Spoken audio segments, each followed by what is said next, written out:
Hello everyone, welcome back. And if this is your first time, welcome to you. It's me, Samuel. I hope you're doing well.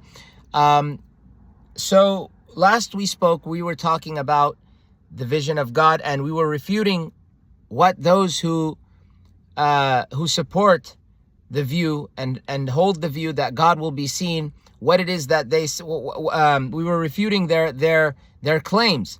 So a couple of things that we talked about is that, so we mentioned how one group of them says that God will be seen on the day of judgment. On that day, that God will be seen after the day of judgment. So the day of judgment takes place, they go to paradise, and then they get to see, they see God. So that's one view. So but the thing is, God says in the Quran very clearly and specifically, on that day. He says on that day. So how is it that you're going to see God on that day, the day of judgment, and then when you go into paradise, how do you say that you will see God in paradise when God specifically says on the day of judgment? Now, someone might say, well, the day of judgment might refer to when people enter paradise on that day. Perhaps that argument can hold up. But a counter argument would be that the day of judgment is the time of judgment itself. In paradise, there is no time. It's when you're in paradise, it's not the day of judgment. So sure, you can say, perhaps, it could be said that, okay, on that day, meaning that day, just before you enter paradise, perhaps, to be fair, with them. So that's one view. The other view is that they see God twice, and once on the day of judgment, and once after the day of judgment. If I'm not mistaken, it's once. So once on the day of judgment, and then after the day of judgment, they see him again. However, I don't know if it's like a sighting that, or a vision that's continuous, or whenever they please, or if it's just once. I'm not sure of that, and it's not mentioned here so far anyway. So in any case, what the commentators are getting at is what is this is a confusion as to when God will be seen. On the day of judgment, before paradise, after paradise, both. So it's like that's what was going on. That's what we were talking about. Today we're going to continue our discussion, God willing. So I begin in the name of God, the compassionate, the merciful. I praise and I glorify him as he ought to be praised and glorified. Let's begin. Some, meaning proponents of the vision of God. By the way, those who say that God can be seen, based on what I know, what I understand, are mainly those who attribute themselves to Ahl Sunnah, be they Ash'arites, Ash'ariyah, Maturidis, Atharis, or Hanbalis, and those who call themselves Ahl Sunnah wal Jama'ah from the Salafis. They all say that God will be seen. Those who reject it are the Zaydis from the Shia, the Ithna Ashar, all the Shia, if I'm not mistaken, Zaydis, Ithna Asharis, which is Imamis basically. They identify as Ja'fari. The Ismailis, the Mu'tazila rejected it, and those who are Mu'tazila today, or who lean towards it like myself, they rejected it. We reject it. Those who are the Ibadiyah, who are mainly found in Oman, but they're also found in Libya and I believe Algeria, they, possibly Tunisia, I'm not sure, but Algeria and Libya, they reject it. They're called, you could find them as Ibadis or as Ahlul Haqqi wal Istiqamah, the people of truth and straightforwardness, or the people of the straight path. That's what they identify. So they also reject. So every group around Ahl Sunnah that is around them rejects it.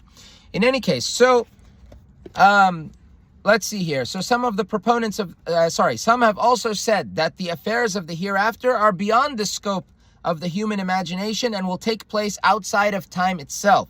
So this will take place outside of time, meaning there won't be we won't be in a period of time like in heaven. Heaven and hell have no time. There is no end to them. So therefore, it is not possible to fully comprehend the exactness of its happenings, the sighting of God, seeing God. They say that it is possible that all of the affairs of the hereafter will take place simultaneously. They say that it's possible everything will take place at the same time. Exactly the same time. That is, the day of judgment will take place at the same time as the entering of paradise and hell. So all of it will take place at the same time. Therefore, it is possible that both visions will take place at the same time, meaning seeing God both on the day of judgment and upon entering paradise. To this we reply, the commentators say we reply, bring forward your proof if you are truthful. That's the Quran, chapter 27, verse 64. If I'm not mistaken, hatu burhanakum in kuntum sadiqeen. So, if they are not able to bring proof for their statements, we say concerning them, indeed they follow nothing but assumption and what their souls desire.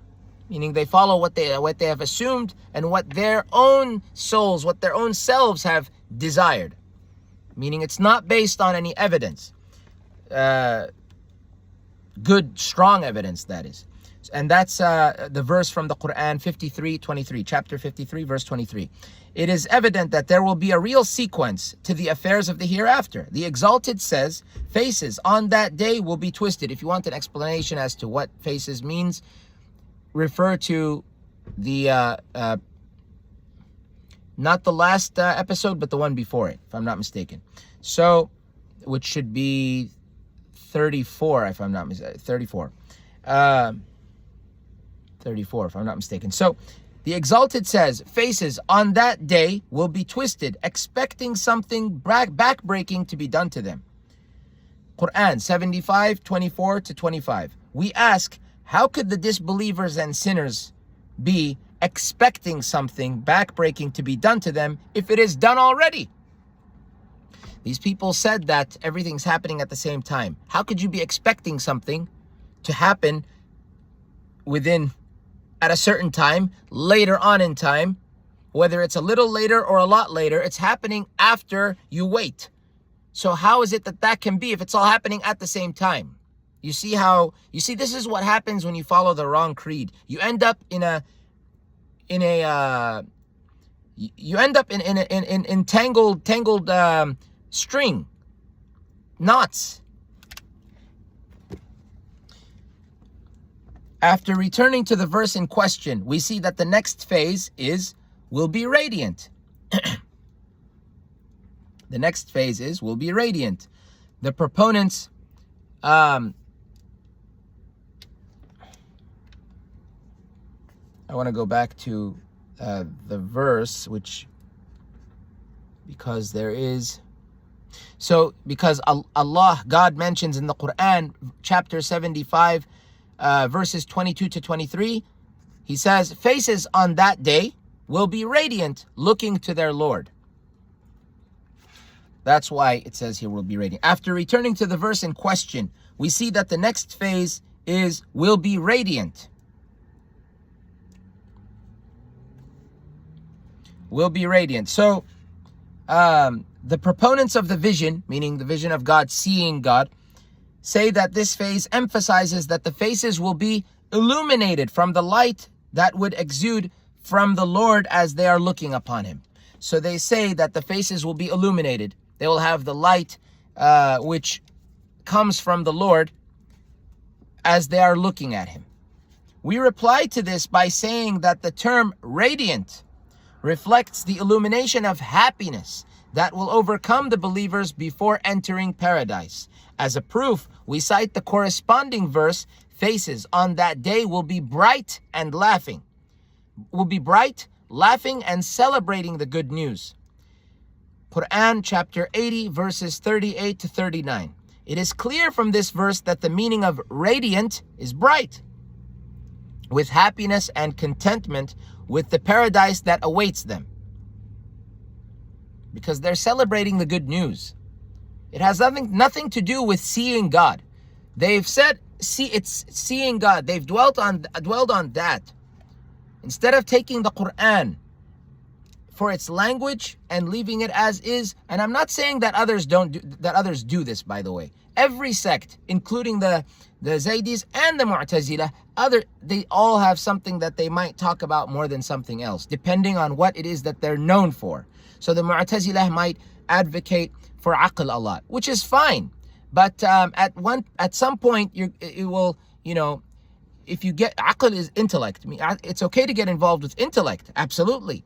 But, once you start, but what happens is, if you start over-rationalizing, then, you start to, the Mu'tazila did a good job with it, but over-rationalizing I don't think it's spiritually, you should always be rational. When I say over-rationalizing, I mean you're trying to turn everything into a kind of math problem that can be solved, and that I don't think that that's possible, when it comes to spirituality, because there are certain things, and don't get me wrong, Mu'tazila accepted this, like Ibrahim al-Nadham, may God be pleased with him. So that there are certain things, for example, prayer and Hajj. These are things that we do, but we don't really know why we pray 3 at Maghrib time. Why do we pray 4 at Isha time? Why is it that there are, these different units of prayer for different times? We don't know. So they're acts of worship. We do know God, and we can defend God, and we can justify the existence of God. Absolutely. We do not worship without knowing. There are those who do that, but that's wrong. It's called taqleed. Cannot do that. Emulation, just blind imitation. But that's why you follow, because you know that God is God. I can explain God. So this is why I listen to God in these matters. That's what I'm getting at here. So when it comes to rationalization, we cannot rationalize, we cannot. It would just be a guess. And as for the Shia, they may advocate Ahlul Bayt. That's their hallmark. That's their hallmark belief, is that they emphasize Ahlul Bayt, etc. So, and for every other group, there is something that they're known for. So, yes. So we said that it's going to be it's happiness that their faces are bright, laughing and celebrating the good news of paradise. Not that, we saw God, we're going to see God. It is clear from this verse that the meaning of radiant is bright with happiness and contentment with the paradise that awaits them. Similarly, is mentioned by the exalted in the verses, you will recognize in their faces the radiance of bliss. 83:24. Chapter 83, verse 24. And God will protect them from the evil of that day. He will give them radiance and happiness. Quran 76:11.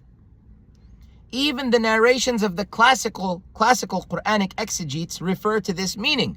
In Tafsir al-Tabari, one of the famous Imam al-Tabari, may God be pleased with him and may God forgive him, because he had the Sunni beliefs, but he was a very great scholar of tafsir, of history. His history is an encyclopedia. I'm actually reading his history currently.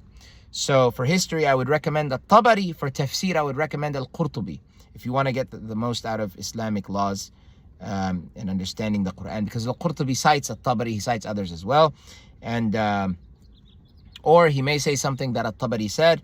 And as for history, al-Tabari, he includes basically everything. Here you go, and it's just an encyclopedia.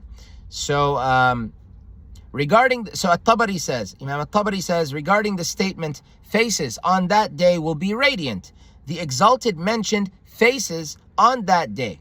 This means the day of judgment. The word radiant means beautiful from the reward. One may say the face of so-and-so is radiant. It means it is beautiful because of blessings.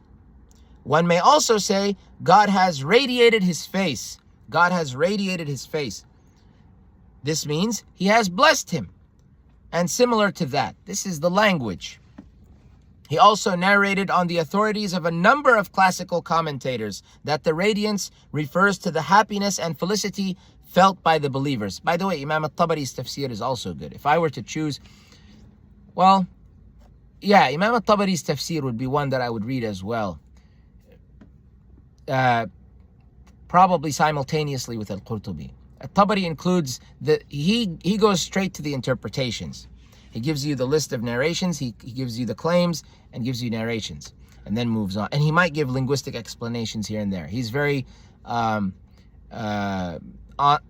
topic, you can say. Al-Qurtubi will bring history, and he'll mention something of creed like imamat, or some other, or the beliefs of the Mu'tazila or others, etc.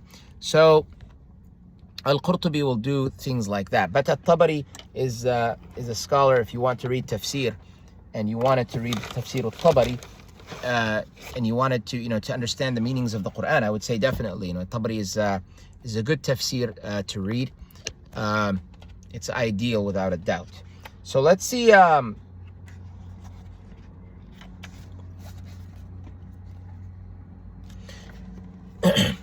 So he also narrated on the authorities of a number of classical commentators of the Quran that the radiance refers to the happiness and felicity felt by the believers. There is no textual proof to suggest that this radiance in the verse refers to the actual light from viewing the Creator, exalted be He.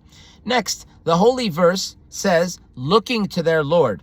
The one who opines, who has the opinion that this verse is literal, says that the verb looking, nadhira, looking, along with the particle to, ila means to or until, in this case to. So nadhira ila, so again, the one who opines that this verse is literal, says that the verb looking, nadhira, along with the particle to, ila, nadhira ila, can only denote seeing. That's what the literalist would say, seeing. They say that no other interpretation is possible because of the particle, meaning because of ila. Ila is a preposition. So because of that particle that, looking to, you're looking to. So they said it cannot mean anything else because you're looking to. We reply by saying that it is not uncommon. It is not uncommon, meaning it is common in the Arabic language for looking to, nadhira ila, to have a meaning outside of a literal meaning. The phrase carries the meaning of expectation or anticipation.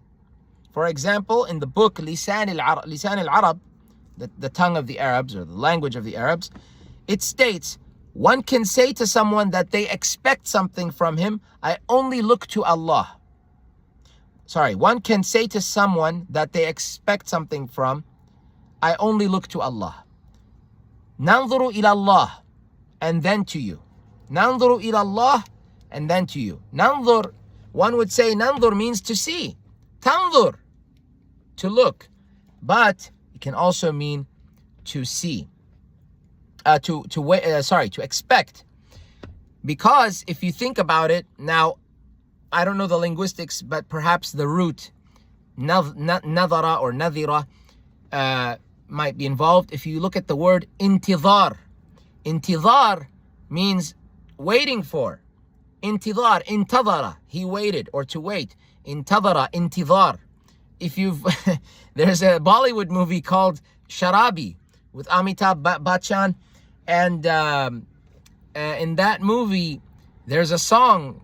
I haven't seen that movie since I was a child. My family is familiar with Bollywood movies. We're not Indian. If we were, it would be a blessing. There's nothing, whatever Allah gives you is a blessing. So, but Bollywood is popular in the world. So, There's a song, intizaraki, I don't know what it means, but perhaps waiting for you, something of the like, But intizar is used, the word intizar. Intizar, because there is no dha in Urdu / Hindi. So, or Hindi, I know they're the same but different. So, intizar. So, intizar means waiting. Nanzuru ila Allah, and then to you. So one can say to someone that they expect something from, they're expecting something from that someone, from that person, I only look to Allah. Nanzuru ila Allah, which means literally we look to Allah, but it could refer to just one person speaking about himself in the first person collective. So, and then to you, meaning I only look to Allah and then to you. The word nanzuru ila, the particle is used. An Arab poet said, verily I look to you. Nanzuru ilayk, verily I look to you for what you promised, as the impoverished looks to the rich and prosperous. So you see, again, I look to you for what you promised. I'm expecting what you promised. In all of these cases, the term looking to carries the meaning of expecting or anticipating, and it does not carry the meaning of seeing with the eyes. You see, that's the Salafi catastrophe. And sadly, the Sunnis who don't believe that God has a physical body, they fall into the same trap. Let's finish another paragraph and we'll end it there. Furthermore, the Exalted says in another verse, nor will God speak or look at them, la yanzuru ilayhim. Nor will God speak to, nor will God speak to or look at them. Or look at them, la yanzuru ilayhim, on the day of judgment. In the text, the Quran 377, Surah Ali Imran, the family of Imran, which is, Imran is the father of Mary. Musa also, Prophet Moses, his father's name was Imran. This is likely the Arabized version of a name. So, chapter 3, verse 77 says, nor will God speak to or look at them, la yanzuru ilayhim, on the day of judgment. Chapter 3, verse 77, in the texts of hadiths, the messenger, peace and blessings be upon him and his progeny, is recorded to have said, there are 3 types of people who God won't speak to. Severe punish, won't speak to, look at. So he will. There were three types of people who God won't speak to. Look at, yanzuru ilayhi, or vindicate on the day of judgment, and will reserve a severe punishment for them. The one who lets his lower garments hang, the one who gossips, and the one who swears false witness. And there are 3 types of people who God won't look at, la yanzuru ilayhi, on the day of judgment, or will enter paradise. One who is disobedient to his parents, one who drinks wine, and one who gossips. So again, the narrations say, one says there are 3 types of people who God won't speak to, look at, or vindicate on the day of judgment, and will reserve a severe punishment for them. The one who lets his lower garments hang, the one who gossips, and the one who swears false witness. And there are 3 types of people who God won't look at, yanzuru ilayhi, on the day of judgment, or will enter paradise. One who is disobedient to his parents, one who drinks wine, and one who gossips. Are we to assume that simply because the phrase look at is used, it denotes seeing with the eyes only? Such an assumption would be faulty in this case, as well as the other cases we previously mentioned. So it doesn't mean necessarily that God will not look at you, literally speaking. No. It means God doesn't want anything to do with you. He has nothing to do with these people. There are different ways to understand. It's just like when we speak English or any language, there are figures of speech. God does the same thing in the Quran with the Arabs. He uses figures of speech that they understand, which sometimes, by the way, can be applied in any language or many languages or more than one language, or in both Arabic and Hebrew, etc., and Aramaic, etc. So that's what we have to cover today. I will see you guys soon. God willing, be safe always, and I'll see you next time, God willing.